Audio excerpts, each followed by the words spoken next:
লক্ষ্য করেছি এরা বাংলাদেশের আদালত, আমাদের দেশের আদালতকে অবমাননা করে যখন চিন্ময় কৃষ্ণ দাসকে আদালত থেকে যখন কারাগারে নিয়ে যাওয়া হচ্ছিল, তখন বাংলাদেশের পুলিশের গাড়িকে ওরা বাধাগ্রস্ত করেছে, সন্ত্রাসী কর্মকাণ্ড করে অনেককে আহত করেছে।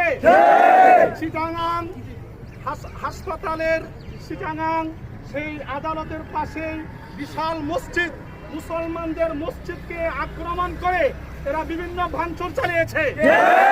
আমরা লক্ষ্য করেছি বাংলাদেশের পররাষ্ট্র মন্ত্রণালয়ে অল্প সময়ের মধ্যে চিন্ময় কৃষ্ণকে গ্রেফতার করার কারণে চিন্ময় কৃষ্ণের তাকে মুক্তির দাবিতে ভারতীয় পররাষ্ট্র মন্ত্রী বাংলাদেশ স্বরাষ্ট্র মন্ত্রণালয়ে তারা দাবি জানাইল কেন?